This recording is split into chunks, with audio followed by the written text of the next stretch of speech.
ਸਾਥੀਓ, ਆਇਆ ਤੇ ਮੈਂ ਕੈਨੇਡਾ ਦੇ ਵਿੱਚ ਘੁੰਮਣ ਸੀਗਾ, ਪਰ ਬਹੁਤ ਸਾਰੀਆਂ ਫੋਨਸ ਕਾਲ, ਬਹੁਤ ਸਾਰੇ ਮੈਸੇजेस, ਬਹੁਤ ਸਾਰੇ ਸੱਜਣਾ ਮਿੱਤਰਾਂ ਦੇ ਫੋਨ, ਬਹੁਤ ਸਾਰੀ ਅਪਰੋਚ ਜਿਹੜੀ ਆਈ ਕਿ ਪੰਜਾਬ ਦੇ ਵਿੱਚ ਇੱਕ ਬਹੁਤ ਗੰਭੀਰ ਮਸਲਾ ਚੱਲ ਰਿਹਾ ਕਿ ਇੱਕ MLA ਵੱਲੋਂ ਇੱਕ NRI ਦੀ ਕੋਠੀ ਦੇ ਉੱਤੇ ਕਬਜ਼ਾ ਕੀਤਾ ਗਿਆ। ਸੋ ਮੇਰੇ ਕੋਲੋਂ ਜਿੱਥੇ ਵੀ ਕਿਤੇ ਕੁਝ ਗਲਤ ਹੁੰਦਾ ਜਾਂ ਜਿੱਥੇ ਕਿਤੇ ਵੀ ਲੋਕਾਂ ਨੂੰ ਲੋੜ ਮਹਿਸੂਸ ਹੁੰਦੀ ਹੈ, ਕਦੀ ਮੈਂ ਮੂੰਹ ਵਿਖਾ ਕੇ ਭੱਜਾ ਨਹੀਂ। ਮੇਰੀ ਜ਼ਿੰਦਗੀ ਦਾ ਇਹ ਮਕਸਦ ਨਹੀਂ ਹੈ ਕਿ ਨਹਾ ਲਿਆ, ਸੌਂ ਲਿਆ, ਖਾ ਲਿਆ, ਕੱਪੜੇ ਪਾ ਲਏ, ਸਾਹ ਲੈ ਲਏ ਤੇ ਇਹਦੇ 'ਚ ਹੀ ਜ਼ਿੰਦਗੀ ਹੈ। ਹਾਂ, ਜ਼ਰੂਰ ਉੱਥੇ ਕੋਸ਼ਿਸ਼ ਕਰਦਾ ਵੀ ਕਿਸੇ ਨਾ ਕਿਸੇ ਦਾ ਫਾਇਦਾ ਜ਼ਰੂਰ ਹੋਵੇ। ਜੇ ਫਾਇਦਾ ਨਹੀਂ ਤੇ ਮੇਰੇ ਗੱਲ ਕਰਨ ਦੇ ਨਾਲ ਕਿਸੇ ਦਾ ਨੁਕਸਾਨ ਵੀ ਨਾ ਹੋਵੇ।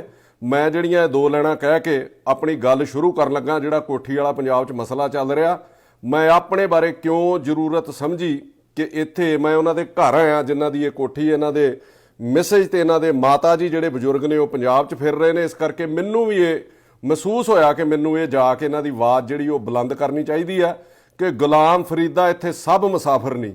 ਕੋਈ ਅੱਜ ਚੱਲਿਆ, ਕੋਈ ਕੱਲ੍ਹ ਚੱਲਿਆ, ਕੋਈ ਬਣ ਗਿਆ ਰੌਣਕ ਪੱਖੀਆਂ ਦੀ, ਕੋਈ ਛੋੜ ਕੇ ਸ਼ੀਸ਼ ਮਹੱਲ ਚੱਲਿਆ, ਕੋਈ ਪਲਿਆ ਨਾਜ ਤੇ ਨਖਰਿਆਂ ਵਿੱਚ, ਕੋਈ ਗਰਮ ਰੇਤ ਤੇ ਥਲ ਚੱਲਿਆ, ਕੋਈ ਭੁੱਲ ਗਿਆ ਮਕਸਦ ਆਵਣ ਦਾ, ਕੋਈ ਕਰਕੇ ਮਕਸਦ ਹੱਲ ਚੱਲਿਆ।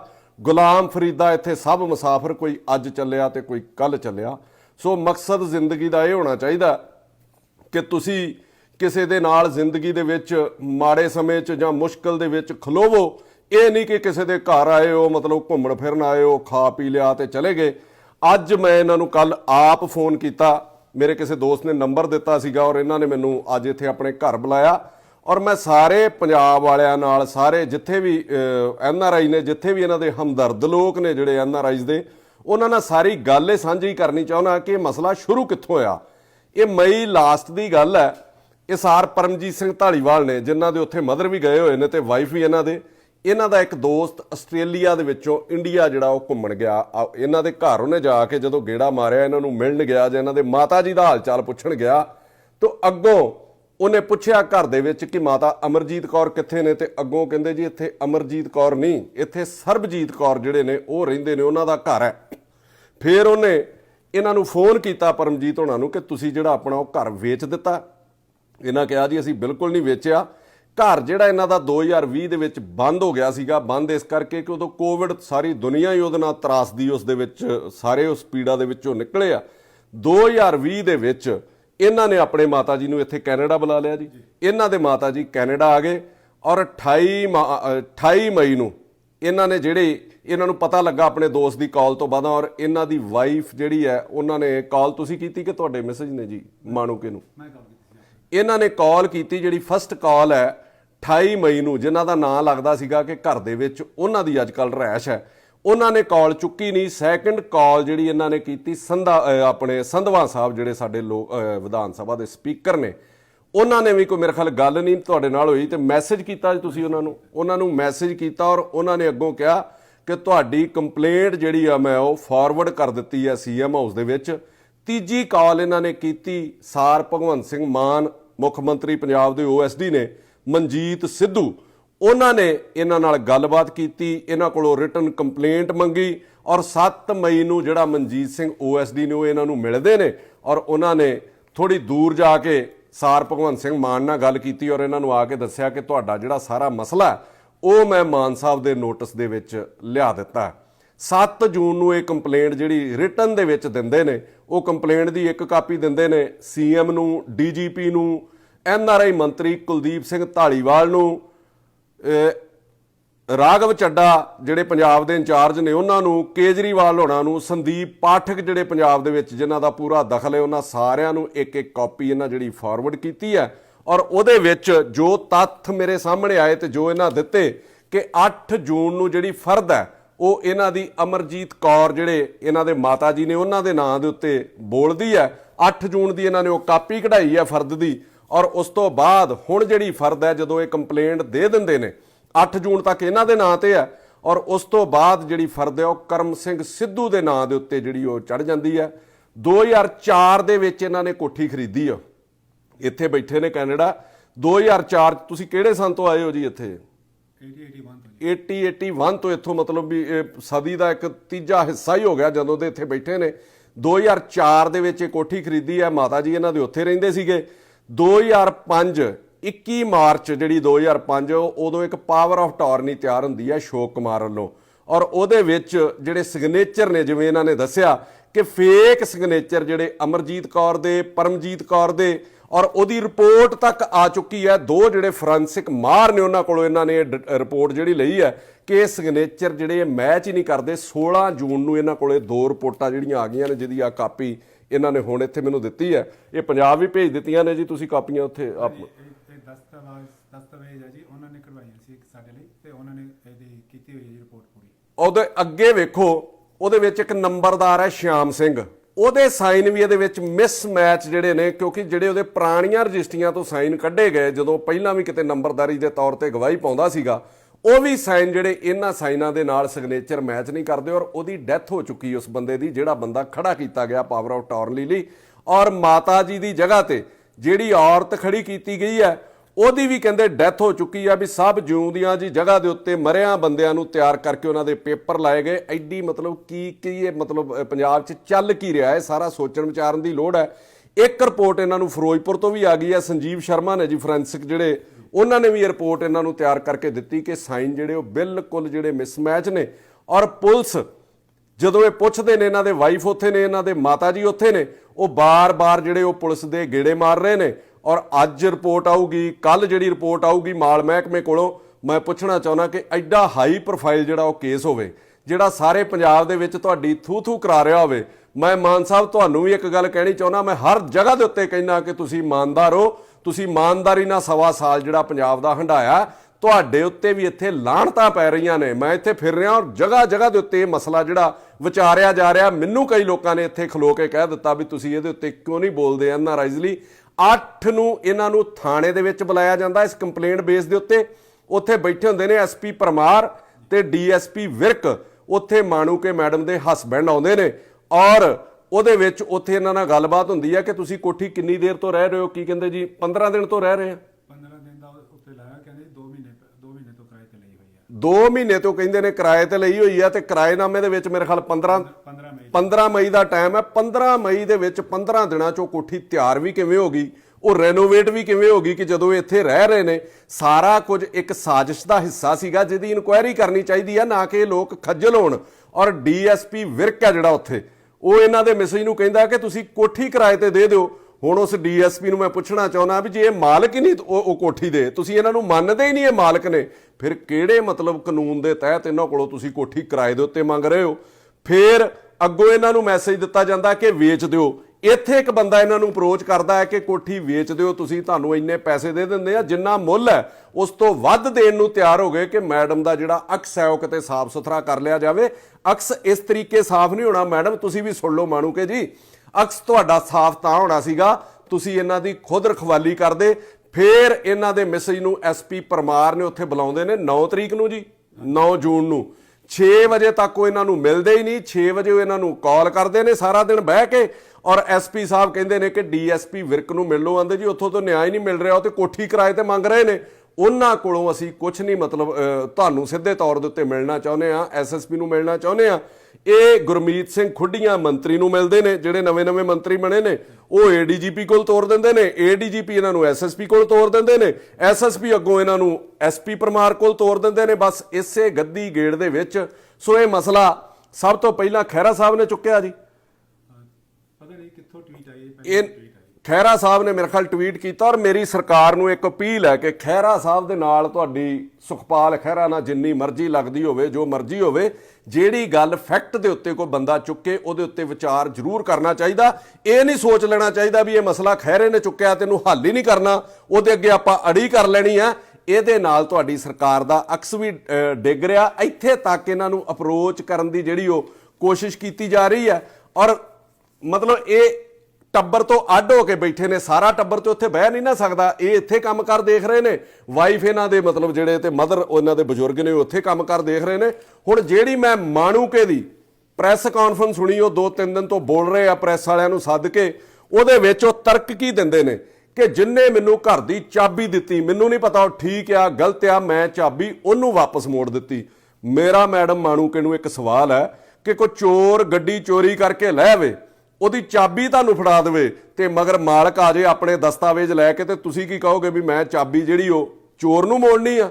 ਤੁਹਾਡਾ ਫਰਜ਼ ਹੈ, ਲੋਕਾਂ ਨੇ ਤੁਹਾਨੂੰ ਐਮਐਲਏ ਬਣਾਇਆ। ਮੈਂ ਸੁਣਦਾ ਸੀਗਾ ਕੱਲ ਤੁਹਾਨੂੰ ਕਿ ਮੈਂ ਐਮਐਲਏ 40,000 ਤੇ ਜਿੱਤੀ ਆ, ਔਰ 40,000 ਤੇ ਤੁਸੀਂ ਜਿੱਤੇ ਹੋ, ਤੇ ਤੁਹਾਡੇ ਇਲਾਕੇ ਦੇ ਲੋਕਾਂ ਦੀ ਜਾਨ ਤੇ ਮਾਲ ਦੀ ਰਾਖੀ ਕਰਨਾ ਵੀ ਤੁਹਾਡਾ ਫਰਜ਼ ਬਣਦਾ। ਇਹ ਲੋਕਾਂ ਨੂੰ ਧੱਕੇ ਨਾ ਖਾਣੇ ਪੈਣ। ਇਹਨਾਂ ਲੋਕਾਂ ਨੇ ਤੁਹਾਨੂੰ, ਐਨਆਰਆਈਜ਼ ਨੇ, ਸਾਰੀ ਸਰਕਾਰ ਨੂੰ, ਤੁਹਾਨੂੰ ਲੋਕਾਂ ਨੂੰ ਫੰਡਸ ਵੀ ਦਿੱਤੇ ਨੇ। ਇਸ ਕਰਕੇ ਨਹੀਂ ਦਿੱਤੇ ਕਿ ਸਾਡੀਆਂ ਕੋਠੀਆਂ ਦੇ ਉੱਤੇ, ਸਾਡੀਆਂ ਜਾਇਦਾਦਾਂ ਦੇ ਉੱਤੇ ਕਬਜ਼ਾ ਕਰ ਲਓ, ਸਾਨੂੰ ਖੱਜਲ ਹੋਣਾ ਪਵੇ। ਮੈਂ ਤੁਹਾਨੂੰ ਇੱਕ ਗੱਲ ਕਹਿਣਾ ਚਾਹੁੰਦਾ ਸਰਬਜੀਤ ਕੌਰ ਮਾਣੂਕੇ, ਕਿ ਲੋਕ ਜੇ ਚੜਾ ਸਕਦੇ ਆ ਨਾ, ਤੇ ਲੋਕ ਥੱਲੇ ਵੀ ਲਾ ਸਕਦੇ ਆ। ਤਾਕਤ ਦਾ ਤੇ ਸ਼ੋਹਰਤ ਦਾ ਕਦੀ ਮਾਣ ਨਹੀਂ ਕਰਨਾ ਚਾਹੀਦਾ कि शोहरत की बुलंदी भी पल भर का तमाशा है, शोहरत की बुलंदी भी पल भर का तमाशा है, जिस ढाल पे बैठे हो वो टूट भी सकती है। भी ਜਿਹੜੀ ਟਾਹਣੀ ਤੇ ਬੈਠੇ ਹੋ, ਜੇ ਇਹੋ ਜਿਹੇ ਕੰਮ ਕਰੋਗੇ ਤੇ ਉਹ ਡਿੱਗ ਵੀ ਪੈਣੀ ਆ। ਦੂਜਾ ਤਰਕ ਤੁਸੀਂ ਕੀ ਦਿੰਦੇ ਹੋ? ਮੈਂ ਐਸਐਸਪੀ ਨੂੰ ਕਿਹਾ ਕਿ ਵੈਰੀਫਾਈ ਕਰ ਤੇ ਜਿਹੜਾ ਗਲਤ ਹੈ ਉਹਦੇ ਉੱਤੇ ਪਰਚਾ ਦਰਜ ਕਰ। ਫਿਰ ਬਣਦਾ ਤੇ ਇਹ ਸੀਗਾ ਵੀ ਐਸਐਸਪੀ ਉਹਨੂੰ ਵੈਰੀਫਾਈ ਕਰਦਾ, ਡੀਸੀ ਉਹਨੂੰ ਵੈਰੀਫਾਈ ਕਰਦਾ। ਫਿਰ ਤੁਸੀਂ ਬਿਨਾਂ ਵੈਰੀਫਾਈ ਕੀਤੇ ਕਿਵੇਂ ਇੱਕ ਬੰਦੇ ਨੂੰ ਚਾਬੀ ਦੇ ਦਿੱਤੀ? ਉਹਦੇ ਉੱਤੇ ਤੁਸੀਂ ਕੋਈ ਸਰਕਾਰੀ ਰਿਸੀਵਰ ਲਾਉਂਦੇ, ਡੀਸੀ ਦੇ ਦਫ਼ਤਰ ਚਾਬੀ ਰੱਖ ਦਿੰਦੇ, ਐਸਐਸਪੀ ਦੇ ਦਫ਼ਤਰ ਚਾਬੀ ਰੱਖ ਦਿੰਦੇ ਵੀ ਜਿਹੜਾ ਜਾਇਜ਼ ਹੋਊਗਾ, ਜਿਹੜਾ ਸਹੀ ਹੋਊਗਾ ਉਹਨੂੰ ਚਾਬੀ ਦੇ ਦੇ। ਤੁਸੀਂ ਕਿਵੇਂ ਅਥਾਰਟੀ ਬਣ ਗਏ? ਤੁਸੀਂ ਕੋਈ ਹਾਈ ਕੋਰਟ ਦੇ ਜੱਜ ਲੱਗੇ ਹੋ ਵੀ ਤੁਸੀਂ ਉਸੇ ਵੇਲੇ ਫੈਸਲਾ ਸੁਣਾ ਦਿੱਤਾ ਵੀ ਇਸ ਬੰਦੇ ਨੇ ਮੈਨੂੰ ਕੋਠੀ ਦਿੱਤੀ ਹੈ ਔਰ ਇਹਨੂੰ ਮੈਂ ਵਾਪਸ ਚਾਬੀ ਕਰ ਰਹੀ ਹਾਂ। ਜੇ ਗਲਤ ਸੀ ਤੇ ਤੁਹਾਡਾ ਫਰਜ਼ ਸੀਗਾ ਉਸ ਬੰਦੇ ਦੇ ਉੱਤੇ ਪਰਚਾ ਦਰਜ ਕਰਾਉਂਦੇ। ਗਲਤ ਕੋਠੀ ਤੁਸੀਂ ਕਹਿ ਰਹੇ ਹੋ ਕਿ ਡਿਸਪਿਊਟਡ ਕੋਠੀ ਮੈਨੂੰ ਦੇ ਦਿੱਤੀ ਗਈ। ਡਿਸਪਿਊਟਡ ਕੋਠੀ ਲਈ ਕਿਉਂ ਜਾਂਦੀ ਹੈ? ਡਿਸਪਿਊਟਡ ਜਾਇਦਾਦ ਲਈ ਕਿਉਂ ਜਾਂਦੀ ਹੈ? ਆਮ ਤੌਰ ਤੇ ਪੁਰਾਣੇ ਲੀਡਰਾਂ ਨੂੰ ਇਹ ਮੈਂ ਤੇ ਵੇਖਦਾ ਰਿਹਾ, ਮੈਂ ਅਕਾਲੀਆਂ 'ਚ ਵੀ ਰਿਹਾ, ਮੈਂ ਕਾਂਗਰਸ ਨਾਲ ਵੀ ਰਿਹਾ। ਆਮ ਤੌਰ ਤੇ ਸਰਕਾਰ ਬਣਦਿਆਂ ਹੀ ਕੁੱਤੇ ਵਾਂਗੂ ਸੁੰਘਦੇ ਫਿਰਦੇ ਨੇ ਵੀ ਝਗੜੇ ਵਾਲੀ ਜਗ੍ਹਾ ਹੈਗੀ ਆ ਕਿਤੇ, ਝਗੜੇ ਵਾਲੀ ਜਗ੍ਹਾ ਹੈਗੀ ਆ ਕਿਤੇ। ਉਹ ਕੰਮ ਤੁਸੀਂ ਲੋਕਾਂ ਨੇ ਵੀ ਅਪਣਾ ਲਏ। ਜੇ ਇਹ ਗਲਤ ਸੀਗੇ ਤੇ ਤੁਹਾਡੀ ਲੈਣੀ ਨਹੀਂ ਸੀ ਇਹ ਕੋਠੀ ਬਣਦੀ। ਫਿਰ ਤੁਸੀਂ ਤਰੱਕੀ ਦਿੱਤਾ ਕਿ ਖਹਿਰੇ ਨੇ ਵੀ ਜ਼ਮੀਨ ਦੱਬੀ ਆ, ਉਹ ਆਪਣੀ ਜ਼ਮੀਨ ਪਹਿਲਾਂ ਛੱਡੇ। ਮੈਂ ਤੈਨੂੰ ਪੁੱਛਣਾ ਚਾਹੁੰਦਾ, ਜੇ ਖਹਿਰੇ ਨੇ ਜ਼ਮੀਨ ਦੱਬੀ ਹੈ ਤੇ ਫਿਰ ਕਾਰਵਾਈ ਕਿਹਨੇ ਕਰਨੀ ਹੈ? ਸਰਕਾਰ ਤੁਹਾਡੀ ਹੈ। ਫਿਰ ਤੁਸੀਂ ਉਹਦੇ ਕੋਲ ਗੱਲਾਂ 'ਚ ਕਿਉਂ ਛਡਾਉਂਦੇ ਹੋ? ਫਿਰ ਉਹਦੇ ਉੱਤੇ ਕਾਰਵਾਈ ਕਿਉਂ ਨਹੀਂ ਕਰਦੇ? ਗੱਲਾਂ ਬਾਤਾਂ ਨਾਲ ਨਾ ਸਾਰੋ, ਮਤਲਬ ਜੋ ਤੁਸੀਂ ਕੀਤਾ ਹੈ ਫਿਰ ਉਡੀਕ ਕਾਹਦੀ ਕਰਦੇ ਹੋ? ਜੇ ਖਹਿਰੇ ਨੇ ਕੋਠੀ ਦੱਬੀ ਹੈ, ਸਭ ਤੋਂ ਵੱਧ ਵਿਰੋਧ ਤੁਹਾਡੀ ਸਰਕਾਰ ਦਾ ਇਕੱਲੇ ਬੰਦੇ ਦਾ ਉਹ ਕਰਦਾ, ਤੇ ਫਿਰ ਉਹਦੇ ਉੱਤੇ ਕਾਰਵਾਈ ਕਿਉਂ ਨਹੀਂ ਕਰਦੇ? ਜੇ ਉਹਨੇ ਜਗ੍ਹਾ ਦੱਬੀ ਹੈ, ਜਿਹਦੀ ਜਗ੍ਹਾ ਦੱਬੀ ਉਹਨੂੰ ਸਟੈਂਡ ਕਰ ਲਓ ਤੇ ਖਹਿਰੇ ਦੇ ਉੱਤੇ ਪਰਚਾ ਦਰਜ ਕਰੋ। ਆਪਾਂ ਜਿਹੜੇ ਬੰਦੇ ਦੇ ਨਾਲ ਇਹਨਾਂ ਦਾ ਝਗੜਾ ਹੈ, ਜਿਹਦੇ ਬਾਰੇ ਦੁਹਾਈ ਦੇ ਰਹੇ ਆ, ਕਰਮ ਸਿੰਘ ਜਿਹੜਾ ਬੰਦਾ, ਉਹਦਾ ਆਪਾਂ ਪੱਖ ਲੈ ਰਹੇ ਆ। ਉਹਦੀਆਂ ਆਪਣੇ ਨਾਲ ਫੋਟੋਆਂ ਆਉਂਦੀਆਂ ਨੇ, ਫਿਰ ਆਪਾਂ ਕਿਰਾਏਨਾਮਾ ਉਹਦੇ ਕੋਲ ਲਿਖਾ ਲਿਆ। ਆਪਾਂ ਉਹਦਾ ਐਡਾ ਪੱਖ ਕਿਉਂ ਪੂਰ ਰਹੇ ਆ? ਦੂਜੀ ਚੀਜ਼, ਮੈਂ ਛੋਟੇ ਇਸ਼ੂਜ਼ ਦੇ ਵਿੱਚ ਕਦੀ ਨਹੀਂ ਪਿਆ ਕਿ ਉਸ ਜਗ੍ਹਾ ਦੇ ਉੱਤੇ ਸੜਕ ਕਿਵੇਂ ਪੈ ਗਈ। ਐਮਐਲਏ ਵੀ ਕਿਤੇ ਰਹਿੰਦਾ ਹੋਵੇ, ਮੈਂ ਨਾ ਕਾਉਂਸਲਰ ਨਹੀਂ ਮਾਨ, ਉਹ ਕਿਤੇ ਰਹਿੰਦਾ ਹੋਵੇ, ਉਹਦੇ ਘਰ ਦੀ ਸੜਕ ਵੀ ਪੈ ਸਕਦੀ ਆ, ਚਾਹੇ ਉਹ ਕਿਰਾਏ ਤੇ ਰਹਿੰਦਾ ਹੋਵੇ, ਚਾਹੇ ਉਹ ਕਬਜ਼ਾ ਕਰਕੇ ਰਹਿੰਦਾ ਹੋਵੇ, ਕਿਉਂਕਿ ਲੋਕ ਉਹਦੇ ਕੋਲ ਆਉਂਦੇ ਆ। ਲੋਕ ਉਹਨੂੰ ਫਿਰ ਲਾਹਨਤਾਂ ਪਾਉਣਗੇ ਵੀ ਤੇਰੀ ਤੇ ਆਪਣੀ ਸੜਕ ਨਹੀਂ ਬਣੀ, ਤੂੰ ਸਾਡਾ ਕੀ ਵਿਕਾਸ ਕਰਦਾ ਫਿਰੇਗਾ। ਸੋ ਇਹਨਾਂ ਚੀਜ਼ਾਂ ਤੇ ਉੱਤੇ ਮੈਂ ਨਹੀਂ ਜਾਂਦਾ, ਪਰ ਜਿੱਥੇ ਤੁਸੀਂ ਗਲਤ ਹੋ, ਜਿੱਥੇ ਇਹਨਾਂ ਦੀ ਮਦਦ ਹੋਣੀ ਚਾਹੀਦੀ ਹੈ, ਕੱਲਾ ਕਾਗਜ਼ ਲੈ ਕੇ ਫਿਰ ਰਹੇ ਨੇ। ਸਰਕਾਰ ਸਾਰੀ ਤੁਹਾਡੇ ਪੱਖ 'ਚ ਖੜ ਗਈ, ਸਰਕਾਰ ਤੁਹਾਡੀ ਕਰਮ ਸਿੰਘ ਸਿੱਧੂ ਦੇ ਪੱਖ 'ਚ ਖੜ ਗਈ। ਜਿਸ ਬੰਦੇ ਨੇ ਪਾਵਰ ਆਫ ਅਟਾਰਨੀ ਬਣਾਈ, ਮੈਨੂੰ ਪਤਾ ਲੱਗਾ ਕਿ ਪਹਿਲਾਂ ਵੀ ਉੱਤੇ ਬਹੁਤ ਸਾਰੇ ਕੇਸਿਸ ਜਿਹੜੇ ਚੱਲਦੇ ਨੇ, 420 ਨਾ ਕੋਈ ਕੋਰਟ ਦੇ ਵਿੱਚ ਚੱਲ ਰਹੇ ਨੇ ਜਾਂ ਪੁਲਿਸ ਥਾਣੇ ਦੇ ਵਿੱਚ ਨੇ। ਉਸ ਬੰਦੇ ਕੋਲੋਂ ਤੁਸੀਂ ਕੋਠੀ ਲਈ ਔਰ ਵਰਤ ਕੀ ਰਹੇ ਹੋ? ਨਾ ਕਿਹਦਾ ਵਰਤ ਰਹੇ ਹੋ ਕਿ ਦਲਿਤ ਸਮਾਜ ਕਰਕੇ ਮੈਨੂੰ ਜਿਹੜਾ ਇਹ ਧੱਕਾ ਮੇਰੇ ਨਾਲ ਹੋ ਰਿਹਾ, ਦਲਿਤਾਂ ਨੂੰ ਬਰਦਾਸ਼ਤ ਨਹੀਂ ਕਰਦੇ ਅਸੀਂ। ਮੈਂ ਤਾਂ ਕਦੀ ਕੋਈ ਫਰਕ ਨਹੀਂ ਸਮਝਦਾ ਵੀ ਦਲਿਤ ਕੌਣ ਹੈ, ਜੱਟ ਕੌਣ ਹੈ, ਰੋੜਾ ਕੌਣ ਹੈ। ਇਹਦੇ ਵਿੱਚ ਦਲਿਤ ਸਮਾਜ ਕਿੱਥੋਂ ਆ ਗਿਆ? ਮੈਂ ਤੁਹਾਨੂੰ ਇੱਕ ਸਵਾਲ ਕਰਦਾ ਮਾਣੂਕੇ ਜੀ, ਕਿ ਦਲਿਤ ਸਮਾਜ ਲਈ ਪਿਛਲੇ 5 ਸਾਲ ਵੀ ਤੁਸੀਂ ਮੰਤਰੀ ਐਮਐਲਏ ਰਹੇ ਹੋ, 1.25 ਸਾਲ ਤੋਂ ਤੁਹਾਡੀ ਸਰਕਾਰ ਹੈ। ਕਿੰਨੀ ਕੁ ਦਲਿਤਾਂ ਲਈ ਤੁਸੀਂ ਆਵਾਜ਼ ਬੁਲੰਦ ਕੀਤੀ ਹੈ, ਸਿਵਾਏ ਆਪਣੀ ਕੁਰਸੀ ਹਾਸਲ ਕਰਨ ਤੋਂ, ਸਿਵਾਏ ਦਲਿਤਾਂ ਦੇ ਨਾਂ ਦੇ ਉੱਤੇ ਮੰਤਰੀ ਬਣਨ ਤੋਂ? ਦਲਿਤਾਂ ਦਾ ਸਿਰਫ ਨਾਂ ਵਰਤਿਆ ਜਾਂਦਾ ਆਪਣੇ ਪਾਪ ਲੁਕਾਉਣ ਲਈ। ਜਿੱਥੇ ਤੁਸੀਂ ਕਿਤੇ ਫਸ ਜਾਂਦੇ ਹੋ, ਫਿਰ ਆਪਣੇ ਜਾਤ ਦਾ, ਧਰਮ ਦਾ ਸਾਰਿਆਂ ਕੋਲੇ, ਮਤਲਬ ਜੇ ਕਿਤੇ ਕੋਈ ਸਿੱਖ ਹੈ, ਜੇ ਕੋਈ ਹਿੰਦੂ ਹੈ, ਫਿਰ ਆਪੋ ਆਪਣੀ ਜਿਹੜੀ ਧਰਮ ਦੀ ਉਹ ਆੜ ਲੈਣੀ ਸ਼ੁਰੂ ਕਰ ਦਿੰਦਾ। ਅੱਗੋਂ ਪਿੱਛੋਂ ਆਪਾਂ ਆਪਣੇ ਧਰਮ ਲਈ, ਆਪਣੀ ਜਾਤ ਪਾਤ ਲਈ ਕੁਝ ਨਹੀਂ ਕਰਦੇ, ਸਿਰਫ ਆਪਣੇ ਪਾਪ ਲੁਕਾਉਣ ਲਈ। ਤੇ ਪਾਪ ਲੁਕਾਉਣ ਤੋਂ ਬਾਅਦ ਜਦੋਂ ਮਸਲਾ ਹੱਲ ਹੋ ਜਾਂਦਾ, ਫਿਰ ਅਗਲਾ ਪਾਪ ਕਰਨ ਲਈ ਤੁਰ ਪੈਂਦੇ ਆ। ਤੁਹਾਡੇ ਤੇ ਕਿਸੇ ਨੇ ਬੜਾ ਵਧੀਆ ਲਿਖਿਆ ਕਿ ਕਿਤਨੀ ਅਜੀਬ ਹੈ ਗੁਨਾਹੋਂ ਕੀ ਜੁਸਤਜੂ ਇਕਬਾਲ, कितनी अजीब है गुनाहों की जुस्तजू इकबाल, नमाज भी जल्दी में पढ़ते हैं फिर से गुनाह करने के लिए। ਅੱਜ ਤੁਸੀਂ ਇਹਦੀ ਆੜ ਲੈ ਰਹੇ ਹੋ, ਫਿਰ ਬਾਜੋਗੇ, ਫਿਰ ਤੁਸੀਂ ਸਹੁੰ ਖਾਓ ਵੀ ਦਲਿਤਾਂ ਲਈ ਕੁਝ ਕਰੋਗੇ, ਆਪਣੇ ਸਮਾਜ ਲਈ ਕੁਝ ਕਰੋਗੇ। ਤੁਸੀਂ ਕਬਜ਼ਾ ਕੀਤਾ ਜਾਂ ਨਹੀਂ ਕੀਤਾ? ਇੱਕ ਸਿਆਣੇ ਪੋਲੀਟੀਸ਼ੀਅਨ ਦੇ ਤੌਰ ਤੇ ਤੁਹਾਡਾ ਫਰਜ਼ ਪਤਾ ਕੀ ਬਣਦਾ ਸੀਗਾ ਕਿ ਆਪ ਪਹਿਲ ਕਦਮੀ ਕਰਕੇ ਜਿਹਦਾ ਤੁਹਾਡੇ ਉੱਤੇ ਦੋਸ਼ ਲੱਗ ਗਿਆ, ਇਹ ਮਸਲਾ ਤੁਹਾਨੂੰ ਖੁਦ ਅੱਗੇ ਆ ਕੇ ਹੱਲ ਕਰਾਉਣਾ ਚਾਹੀਦਾ ਸੀਗਾ ਔਰ ਲੋਕਾਂ ਦੇ ਵਿੱਚ ਵੀ ਤੁਹਾਡੇ ਨੰਬਰ ਬਣਦੇ ਔਰ ਸ਼ਾਇਦ ਤੁਹਾਡੀ ਸਰਕਾਰ ਦੇ ਵਿੱਚ ਵੀ ਤੁਹਾਡੇ ਨੰਬਰ ਬਣਦੇ। ਜਿਹੜਾ ਤੁਸੀਂ ਗੱਡੀਆਂ ਜਾਂਦੇ ਜਾਂਦੇ ਰਹਿ ਗਏ, ਜਿਹੜੀ ਗੱਡੀ ਚੜ੍ਹ ਨਹੀਂ ਸਕੇ ਮੰਤਰੀ ਵਾਲੀ, ਸ਼ਾਇਦ ਉਹ ਤੁਹਾਨੂੰ ਮੰਤਰੀ ਦੀ ਕੁਰਸੀ ਜਿਹੜੀ ਉਹ ਵਾਪਸ ਮਿਲ ਜਾਂਦੀ। ਇਮੋਸ਼ਨਲ ਸਟੇਟਮੈਂਟ ਤੁਸੀਂ ਦੇ ਰਹੇ ਹੋ ਕਿ ਮੇਰੇ ਬੱਚਿਆਂ ਨੂੰ ਅਟੈਕ ਕੀਤਾ ਜਾ ਰਿਹਾ। ਮੈਂ ਪੁੱਛਣਾ ਚਾਹੁੰਦਾ, ਮੈਂ ਵੀ ਸਾਰਾ ਦਿਨ ਆ ਦੇਖਦਾ ਫੇਸਬੁੱਕ, ਸੋਸ਼ਲ ਮੀਡੀਆ, ਲੋਕ ਮੈਨੂੰ ਦੱਸਦੇ ਨੇ ਕਿੱਥੇ ਤੁਹਾਡੇ ਕਿਸੇ ਬੱਚੇ ਦਾ ਕਿਸੇ ਨੇ ਨਾਂ ਲਿਆ। ਹਾਂ, ਜੇ ਤੁਸੀਂ ਇਸ ਪ੍ਰੋਫੈਸ਼ਨ 'ਚ ਹੋ, ਤੁਸੀਂ ਕੋਈ ਸੋਸ਼ਲ ਵਰਕਰ ਹੋ, ਤੁਸੀਂ ਕੋਈ ਪੋਲੀਟੀਸ਼ੀਅਨ ਹੋ, ਤੁਸੀਂ ਕੋਈ ਅਫਸਰ ਹੋ, ਤੁਸੀਂ ਕਿਤੇ ਵੀ ਸਮਾਜ ਸੇਵਾ ਦੇ ਨਾਲ ਜੁੜੇ ਹੋ, ਸੋਸ਼ਲ ਵਰਕ ਦੇ ਨਾਲ ਜੁੜੇ ਹੋ, ਤੇ ਇਹਨਾਂ ਚੀਜ਼ਾਂ ਲਈ ਤੁਹਾਨੂੰ ਤਿਆਰ ਰਹਿਣਾ ਚਾਹੀਦਾ ਕਿ ਮੇਰੇ ਉੱਤੇ ਕੋਈ ਬਲੇਮ ਵੀ ਲੱਗ ਸਕਦਾ। ਆਪਣੇ ਬੱਚਿਆਂ ਨੂੰ ਵੀ ਮਾਨਸਿਕ ਤੌਰ ਦੇ ਉੱਤੇ ਤਿਆਰ ਰੱਖਣਾ ਚਾਹੀਦਾ ਕਿ ਕਿਤੇ ਜੇ ਸਹੀ ਆ ਤੇ ਕਿਤੇ ਕੋਈ ਗਲਤ ਦੋਸ਼ ਵੀ ਲੱਗ ਸਕਦੇ ਆ। ਸਾਡੇ ਬੱਚਿਆਂ ਬਾਰੇ ਵੀ ਲੋਕ ਬੜਾ ਕੁਝ ਮਾੜਾ ਚੰਗਾ ਬੋਲ ਦਿੰਦੇ ਆ, ਬੜਾ ਕੁਝ ਲਿਖ ਦਿੰਦੇ ਆ, ਤੇ ਕੀ ਸਮਾਜ ਲਈ ਬੋਲਣੋਂ ਹਟ ਜਾਈਏ, ਕੀ ਸਮਾਜ ਦੀ ਬਾਂਹ ਫੜਨੋਂ ਹਟ ਜਾਈਏ। ਸੋ ਇਹ ਗੱਲਾਂ ਮੈਂ ਤੁਹਾਨੂੰ ਤੁਹਾਡੀਆਂ ਗੱਲਾਂ ਦੇ ਜਵਾਬ ਦਿੱਤੇ ਆ। ਤੇਰਾ ਫਰਜ਼ ਬਣਦਾ ਐਮਐਲਏ ਦਾ ਕਿ ਇਹਨਾਂ ਲੋਕਾਂ ਦੇ ਜਾਨ ਮਾਲ ਦੀ ਰਾਖੀ ਕਰ। ਹੁਣ ਮੈਂ ਗੱਲ ਕਰਨ ਲੱਗਾ, ਜਿਹੜਾ ਮੇਰਾ ਸਿੱਧਾ ਸਿੱਧਾ ਮੈਸੇਜ ਹੈ ਉਹ ਹੈ ਸਾਰ ਭਗਵੰਤ ਸਿੰਘ ਮਾਨ ਨੂੰ ਕਿ ਮੈਂ ਤੇਰੀ ਇਮਾਨਦਾਰੀ ਪੱਖੋਂ ਤੇਰੀ ਬਹੁਤ ਇੱਜ਼ਤ ਕਰਦਾ। ਪੰਜਾਬ ਨੂੰ ਬਹੁਤ ਦੇਰ ਬਾਅਦ, ਪਤਾ ਨਹੀਂ ਤੁਸੀਂ ਦਿੱਲੀ ਤੋਂ ਚੱਲਦੇ ਹੋ, ਤੁਹਾਡੇ ਕਿਤੇ ਪੈਰਾਂ 'ਚ ਬੇੜੀਆਂ ਵੀ ਹੋਣਗੀਆਂ, ਜੋ ਵੀ ਹੈ, ਪਰ ਬੜੀ ਦੇਰ ਬਾਅਦ ਪੰਜਾਬ ਨੂੰ ਆ ਸਵਾ ਸਾਲ ਕੋ ਇਮਾਨਦਾਰ ਮੁੱਖ ਮੰਤਰੀ ਦਾ ਤੁਹਾਡੇ ਐਮਐਲਏ ਥੱਲੇ ਕਰਦੇ ਹੋਣਗੇ ਇਹੋ ਜਿਹੀਆਂ ਚੋਰੀਆਂ ਠੱਗੀਆਂ। ਮੈਂ ਕੋਈ ਸਾਦੀ ਨਹੀਂ ਭਰਦਾ, ਪਰ ਹਾਂ ਅਜੇ ਤੱਕ ਤੁਹਾਡੇ ਉੱਤੇ ਕੋਈ ਮੈਨੂੰ ਐਡਾ ਵੱਡਾ ਦੋਸ਼ ਜਾਂ ਕੋਈ ਐਡਾ ਵੱਡਾ ਕੀ ਕੋਈ ਦੋਸ਼ ਲੱਭਾ ਨਹੀਂ ਕਰਪਸ਼ਨ ਦਾ। ਮੈਂ ਤੁਹਾਨੂੰ ਇਹ ਕਹਿਣਾ ਚਾਹੁੰਦਾ ਕਿ ਆਪਾਂ ਪਹਿਲਾਂ ਸਟੇਟਮੈਂਟ ਦਿੱਤੀਆਂ ਨੇ ਮਾਨ ਸਾਹਿਬ ਕਿ ਗੋਰੇ ਪੰਜਾਬ 'ਚ ਆ ਕੇ ਨੌਕਰੀ ਕਰਨਗੇ, ਅੰਗਰੇਜ਼ ਲੋਕ ਪੰਜਾਬ 'ਚ ਆ ਕੇ ਕੰਮ ਕਰਨਗੇ, ਮੈਂ ਪੰਜਾਬ ਨੂੰ ਇਹੋ ਜਿਹਾ ਬਣਾ ਦਊਂਗਾ। ਇੱਥੇ ਤੇ ਪੰਜਾਬੀ ਆਉਣ ਨੂੰ ਤਿਆਰ ਨਹੀਂ, ਜਿਹੜੇ ਪੰਜਾਬੀ ਇੱਥੇ ਰਹਿੰਦੇ ਨੇ ਉਹ ਵੀ ਭੱਜਣ ਨੂੰ ਤਿਆਰ ਨੇ ਲਾ ਐਂਡ ਆਰਡਰ ਕਰਕੇ। ਮਤਲਬ ਇੱਥੇ ਕੰਮ ਕਰ ਕਿਹੜੀ ਇੰਡਸਟਰੀ ਆਪਣੇ ਲੱਗ ਰਹੀ ਹੈ, ਕੁਝ ਵੀ ਨਹੀਂ ਲੱਗ ਰਿਹਾ। ਗੋਰੇ ਕਿਵੇਂ ਲੈ ਕੇ ਆ ਰਹੇ ਹੋ ਜਦੋਂ ਕਿ ਪੰਜਾਬੀਆਂ ਦੀਆਂ ਜਾਇਦਾਦਾਂ ਜਿਹੜੇ ਬਾਹਰ ਬੈਠੇ ਨੇ, ਸਰਕਾਰ ਨੂੰ ਉਹਨਾਂ ਜਾਇਦਾਦਾਂ ਦੀ ਚੌਕੀਦਾਰੀ ਕਰਨੀ ਚਾਹੀਦੀ ਹੈ ਕਿ ਬੰਦੇ ਆਪਣੀ ਰੋਜੀ ਰੋਟੀ ਕਮਾਉਣ ਲਈ ਗਏ, ਇੱਥੇ ਵੀ ਉਹਨਾਂ ਆਪਣੇ ਪੈਰ ਨਹੀਂ ਛੱਡੇ ਔਰ ਇਹਨਾਂ ਲੋਕਾਂ ਦੀ ਜਾਇਦਾਦ ਦੀ ਰਾਖੀ ਦਾ ਸਾਡਾ ਫਰਜ਼ ਹੈ। ਇਹੋ ਲੋਕ ਸੁਰੱਖਿਅਤ ਨਹੀਂ ਹੈਗੇ, ਇਹਨਾਂ ਦੀਆਂ ਜਾਇਦਾਦਾਂ ਸੁਰੱਖਿਅਤ ਨਹੀਂ ਹੈਗੀਆਂ, ਤੇ ਗੋਰੇ ਤੇ ਕਿਤੇ ਇੱਧਰ ਮੂੰਹ ਹੀ ਨਹੀਂ ਕਰ ਸਕਦੇ। ਜੋ ਮੈਂ ਗੋਰਿਆਂ ਦਾ ਹਾਲ ਵੇਖਦਾ, ਜਿੱਡੇ ਉਹ ਡਿਸਪਲਿਨ 'ਚ ਰਹਿੰਦੇ ਨੇ ਤੇ ਜਿੱਡੀ ਉਹ ਇਮਾਨਦਾਰੀ ਨਾਲ ਕੰਮ ਕਰਦੇ ਨੇ। ਮੈਂ ਸਵੇਰੇ ਕਿਸੇ ਨਾਲ ਗੱਲ ਕਰਦਾ ਸੀਗਾ ਪੰਜਾਬ, ਮੇਰੇ ਪੱਤਰਕਾਰ ਨੇ ਦੋਸਤ, ਮੈਂ ਸਾਰੀ ਡਿਟੇਲ ਲੈ ਰਿਹਾ ਸੀਗਾ ਇਹਦੀ, ਔਰ ਉਹਨਾਂ ਨੇ ਮੈਨੂੰ ਇੱਕ ਗੱਲ ਦੱਸੀ ਕਿ ਮੇਰਾ ਇੱਕ ਦੋਸਤ ਹੈ ਇੰਗਲੈਂਡ ਦੇ ਵਿੱਚ, ਉਹ ਕਹਿੰਦਾ ਸੀਗਾ ਕਿ ਮੈਂ ਮੋਹਾਲੀ ਦੇ ਵਿੱਚ ਇੱਕ ਫਲੈਟ ਲੈਣਾ, ਕਿ ਮੈਂ ਕਦੀ ਪੰਜਾਬ ਆ ਗਿਆ, ਫਲੈਟ ਮਿਲ ਜਾਂਦੇ ਨੇ, ਮੈਂ ਵਧੀਆ ਇੱਥੇ ਰਿਹਾ ਕਰੂੰਗਾ। ਜਦੋਂ ਦਾ ਇਹ ਮਸਲਾ ਉੱਠਿਆ ਉਹ ਕੰਨਾਂ ਨੂੰ ਹੱਥ ਹੀ ਲਾ ਗਿਆ ਵੀ ਮੇਰਾ ਜੋ ਕੁਝ ਹੈਗਾ ਮੈਂ ਉਹ ਵੀ ਵੇਚ ਕੇ ਬਾਹਰ ਹੀ ਕੁਝ ਲੈ ਲੈਣਾ, ਮੈਂ ਇੱਥੇ ਨਹੀਂ ਰਹਿਣਾ। ਇਹ ਸੱਚਾਈ ਆ, ਮੈਂ ਝੂਠ ਕਦੀ ਜ਼ਿੰਦਗੀ 'ਚ ਨਹੀਂ ਬੋਲਦਾ। ਜੋ ਜੋ ਸਾਹਮਣੇ ਆ ਰਹੇ ਨੇ ਫੈਕਟ, ਮੈਂ ਉਹ ਤੁਹਾਡੇ ਸਾਹਮਣੇ ਰੱਖ ਰਿਹਾ। ਮਾਨ ਸਾਹਿਬ, ਬਾਹਰ ਮੈਂ ਫਿਰ ਰਿਹਾ, ਲੋਕ ਲਾਹਣਤਾਂ ਪਾ ਰਹੇ ਨੇ ਇਸ ਕੋਠੀ ਵਾਲੇ ਮਸਲੇ ਦੇ ਉੱਤੇ ਵੀ ਐਡਾ ਵੱਡਾ ਮਸਲਾ।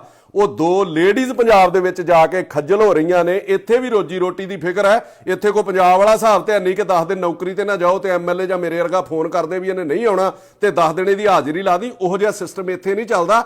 ਸੋ ਇਹ ਲੋਕ ਤੁਹਾਡੇ ਕੋਲੋਂ ਬੜੀ ਆਸ ਨਾਲ ਬੈਠੇ ਨੇ, ਤੁਹਾਨੂੰ ਫੋਨ ਕੀਤਾ, ਤੁਹਾਡੇ ਓਐਸਡੀ ਨੇ ਤੁਹਾਡੇ ਧਿਆਨ 'ਚ ਲਿਆਂਦਾ। ਹੁਣ ਤੱਕ ਇਹ ਮਸਲਾ ਜਿਹੜਾ ਉਹ ਹੱਲ ਹੋ ਜਾਣਾ ਚਾਹੀਦਾ ਸੀਗਾ ਔਰ ਇਹਨੂੰ ਦੁੱਧ ਦਾ ਦੁੱਧ, ਪਾਣੀ ਦਾ ਪਾਣੀ ਜਿਹੜਾ ਉਹ ਤੁਹਾਨੂੰ ਚਾਹੀਦਾ ਆਪ ਜਿਹੜਾ ਉਹ ਦਖਲ ਦੇ ਕੇ ਕਰੋ। ਜੇ ਤੁਸੀਂ ਇਹ ਮਸਲਾ ਹੱਲ ਕਰੋਗੇ, ਮੈਂ ਤੁਹਾਨੂੰ ਗਰੰਟੀ ਨਾ ਕਹਿਣਾ, ਜੋ ਮੈਂ ਇੱਥੇ ਹਾਲਾਤ ਵੇਖੇ ਨੇ, ਲੋਕਾਂ ਦਾ ਵਿਸ਼ਵਾਸ ਤੁਹਾਡੇ ਲਈ ਹੋਰ ਪੱਕਾ ਹੋਊਗਾ। ਲੋਕ ਤੁਹਾਡੀ ਸਿਫਤ ਕਰਨਗੇ। ਆਪਣੇ ਐਮਐਲਏਆਂ ਦੀਆਂ ਗਲਤੀਆਂ ਕਰਕੇ ਆਪਣੀ ਸਰਕਾਰ ਦਾ ਅਕਸ ਨਾ ਸੁੱਟੋ।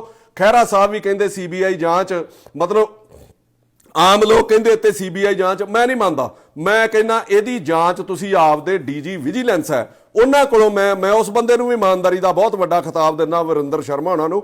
ਨਿਊਟਰਲ ਜਾਂਚ ਉਹਨਾਂ ਨੂੰ ਕਰਨ ਲਈ ਕਹਿ ਦਿਓ, ਉਹ 2 ਦਿਨਾਂ ਦੇ ਵਿੱਚ ਤੁਹਾਨੂੰ ਦੁੱਧ ਦਾ ਦੁੱਧ ਤੇ ਪਾਣੀ ਦਾ ਪਾਣੀ ਕਰ ਦੇਣਗੇ। ਹਰ ਬੰਦੇ ਦੇ ਨਹਾੜੇ ਕੱਢ ਲਏ। ਆ ਧਾਰੀਵਾਲ ਐਨਆਰਆਈ ਮਿਨਿਸਟਰ ਹੈ, ਪਹਿਲਾ ਮਹਿਕਮਾ ਤੇ ਉਹਦੇ ਕੋਲੋਂ ਖੋਹ ਲਿਆ ਵੀ ਸਮਝ ਆ ਗਈ ਵੀ ਇਹ ਗੱਲਾਂ ਵਾਲਾ ਹੀ ਹੈ। ਆਪਾਂ ਉੱਥੋਂ ਕਬਜ਼ਾ ਛਡਾ ਲਿਆ, ਉੱਥੋਂ ਕਬਜ਼ਾ ਛਡਾ ਲਿਆ, ਨਾ ਤੇ ਬਾਦਲਾਂ ਦੇ ਕਬਜ਼ੇ ਛੁੱਟੇ, ਨਾ ਵੱਡੇ ਲੀਡਰਾਂ ਦੇ ਕਬਜ਼ੇ ਛੁੱਟੇ, ਤੇ ਧਾਰੀਵਾਲ ਨੂੰ ਉਸ ਕੰਮੋਂ ਤੋਂ ਤੁਸੀਂ ਵਿਹਲਾ ਕੀਤਾ। ਬਹੁਤ ਵਧੀਆ, ਵੀ ਸਿਵਾਏ ਗੱਲਾਂ ਤੋਂ ਬਗੈਰ ਕੁਝ ਹੈ ਨਹੀਂ ਸੀਗਾ।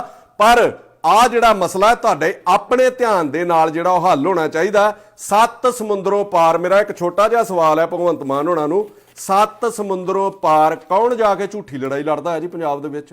ਕਿਹਨੂੰ ਨਹੀਂ ਪਤਾ ਵੀ ਪੰਜਾਬ ਦੇ ਵਿੱਚ ਪੁਲਿਸ ਕਿੰਨੀ ਆਪ ਉਧਰੀ ਆ ਵੀ ਇਹਨਾਂ ਨੂੰ ਫਸਾ ਦੂਗੀ ਕਿਤੇ ਨਾ ਕਿਤੇ। ਸੱਚੇ ਨੇ ਤੇ ਇਹ ਲੜਾਈ ਆਪਣੀ ਲੜ ਰਹੇ ਆ ਨਾ। ਕਿੱਡੀ ਕੁ ਛੇਤੀ ਇਹ ਮਸਲਾ ਹੱਲ ਹੋ ਸਕਦਾ? ਇਹਦੇ ਤੇ 2-3 ਤਰਕ ਨੇ। ਲਾਓ ਆਪਦੇ ਡੀਜੀ ਦੀ ਡਿਊਟੀ ਤੇ 2 ਦਿਨਾਂ 'ਚ ਹੱਲ ਨਾ ਹੋਵੇ। ਉਹ ਕਹਿ ਰਹੀ ਹੈ ਕਿ ਮੈਂ 15 ਦਿਨਾਂ ਤੋਂ ਇੱਥੇ ਕਿਰਾਏ ਤੇ ਆ ਜੀ। ਹਾਂਜੀ, 15-20 ਤੁਸੀਂ ਫੋਨ ਲੋਕੇਸ਼ਨ ਕਢਾ ਲਓ ਇਨਵੈਸਟੀਗੇਸ਼ਨ ਦੇ ਵਿੱਚ ਕਿ ਉਹਦੇ ਘਰ ਵਾਲੇ ਦੀ ਕਿੰਨੀ ਦੇਰ ਤੋਂ ਇਸ ਕੋਠੀ ਦੇ ਵਿੱਚ ਲੋਕੇਸ਼ਨ ਆ ਰਹੀ ਹੈ, ਉਹ ਬੀਬੀ ਦੀ ਇਸ ਕੋਠੀ ਦੇ ਵਿੱਚ ਕਿੰਨੀ ਦੇਰ ਤੋਂ ਲੋਕੇਸ਼ਨ ਆ ਰਹੀ ਹੈ, ਔਰ ਤੁਸੀਂ ਉਹਦਾ ਜਿਹੜਾ ਸਟਾਫ ਹੈ ਉਹਦੀ ਕਿੰਨੀ ਦੇਰ ਤੋਂ ਜਿਹੜੀ ਇੱਥੇ ਲੋਕੇਸ਼ਨ ਆ ਰਹੀ ਹੈ, ਤੇ ਦੁੱਧ ਦਾ ਦੁੱਧ ਪਾਣੀ ਦਾ ਪਾਣੀ ਹੋ ਜਾਣਾ ਵੀ ਉਹ ਬੀਬੀ ਕਿੰਨੀ ਦੇਰ ਤੋਂ ਰਹਿ ਰਹੀ ਹੈ। ਸੋ ਸੱਦੇ ਆਪਾਂ ਗੋਰਿਆਂ ਨੂੰ ਦਿੰਨੇ ਆ, ਪਰ ਇਹਨਾਂ ਲੋਕਾਂ ਦੀ ਬਾਂਹ ਹੀ ਫੜ ਲਈਏ ਜਿਹੜੇ ਇੱਥੇ ਗੋਰਿਆਂ ਕੋਲ ਆ ਕੇ ਆਪਣਾ ਕੰਮਕਾਰ ਕਰਦੇ ਨੇ। ਗੋਰੇ ਬਾਅਦ ਚੋਂ ਆਉਂਦੇ ਰਹਿਣਗੇ, ਪਹਿਲਾਂ ਆਪਾਂ ਇਹਨਾਂ ਦੀ ਬਾਂਹ ਤੇ ਫੜੀਏ। ਸੋ ਮੈਂ ਤੁਹਾਨੂੰ ਕਹੂੰਗਾ ਕਿ ਬੇਹਿਸਾਬ ਹਸਰ ਤੇ ਨਾ ਪਾਲੀਏ, ਬੇਹਿਸਾਬ ਹਸਰ ਤੇ ਨਾ ਪਾਲੀਏ, ਜੋ ਮਿਲਾ ਹੈ ਉसी को ਸੰਭਾਲੀਏ। ਆਪਾਂ ਇਹਨਾਂ ਲੋਕਾਂ ਨੂੰ ਤੇ ਸੰਭਾਲ ਲਈਏ। ਸੋ ਮੇਰੀ ਤੁਹਾਨੂੰ ਰਿਕੁਐਸਟ ਹੈ ਮਾਨ ਸਾਹਿਬ, ਮੈਂ ਕੋ ਗਰਮ ਬੋਲ ਕੇ ਚਾਰ ਗਾਲਾਂ ਕੱਢ ਕੇ ਸਰਕਾਰ ਨੂੰ, ਮੇਰਾ ਤਾਂ ਕੁਝ ਨਹੀਂ ਜਾਣਾ, ਇਹਨਾਂ ਲੋਕਾਂ ਦਾ ਮੈਂ ਮਸਲਾ ਖਰਾਬ ਨਹੀਂ ਕਰਨਾ ਚਾਹੁੰਦਾ, ਉਹਨੂੰ ਮੈਂ ਹੋਰ ਨਹੀਂ ਉਲਝਾਉਣਾ ਚਾਹੁੰਦਾ। ਮੈਂ ਤੁਹਾਨੂੰ ਬੜੀ ਨਿਮਰਤਾ ਦੇ ਨਾਲ ਰਿਕੁਐਸਟ ਕਰ ਰਿਹਾ ਕਿ ਇਹਨਾਂ ਨੇ ਮੈਨੂੰ ਵੀ ਬੜੀ ਆਸ ਨਾਲ ਸੱਦਿਆ, ਔਰ ਤੁਹਾਡੇ ਵੱਲ ਵੀ ਬੜੀ ਆਸ ਦੇ ਨਾਲੇ ਨਿਗਾਹ ਲਾ ਕੇ ਗੱਡੇ ਨੇ। ਲੱਖ ਇਹਨਾਂ ਦੇ ਮਨ ਦੇ ਵਿੱਚ 20 ਗੱਲਾਂ ਸੀ, ਪਰ ਇੱਕ ਗੱਲ ਇਹਨਾਂ ਵੀ ਐਡਮਿਟ ਕੀਤੀ ਹੈ ਕਿ ਹਾਂ ਯਾਰ ਸੀਐਮ ਦੇ ਉੱਤੇ ਦੋਸ਼ ਨਹੀਂ ਹੈਗਾ, ਕੋਈ ਇਮਾਨਦਾਰ ਹੈ। ਔਰ ਮੈਂ ਵੀ ਇਹਨਾਂ ਨੂੰ ਇੱਕ ਗੱਲ ਫਖਰ ਦੇ ਨਾਲ ਕਹੀ ਹੈ, ਤੇ ਸੋ ਫਖਰ ਇਹਨਾਂ ਦਾ ਬਣਿਆ ਵੀ ਰਹਿਣਾ ਚਾਹੀਦਾ ਕਿ ਜੇ ਤੁਹਾਡੀ ਕੋਠੀ ਕਿਸੇ ਪਿਛਲੀਆਂ ਸਰਕਾਰਾਂ ਦੇ ਐਮਐਲਏ ਨੇ ਦੱਬੀ ਹੁੰਦੀ, ਚਾਹੇ ਉਹ ਅਕਾਲੀ ਸੀਗਾ ਚਾਹੇ ਕਾਂਗਰਸੀ ਸੀਗਾ, ਤੇ ਹੋ ਸਕਦਾ ਉੱਥੇ ਤੁਹਾਡੀਆਂ ਜਨਾਨੀਆਂ ਤੇ ਵੀ ਪਰਚੇ ਹੋ ਜਾਂਦੇ। ਜੇ ਤੁਹਾਨੂੰ ਇਨਸਾਫ ਮਿਲ ਸਕਦਾ ਤੇ ਮੇਰੇ ਖਿਆਲ ਦੇ ਵਿੱਚ ਭਗਵੰਤ ਮਾਨ ਜਿਹੜਾ ਤੁਹਾਨੂੰ ਉਸ ਇਨਸਾਫ ਜ਼ਰੂਰ ਦੇਊਗਾ।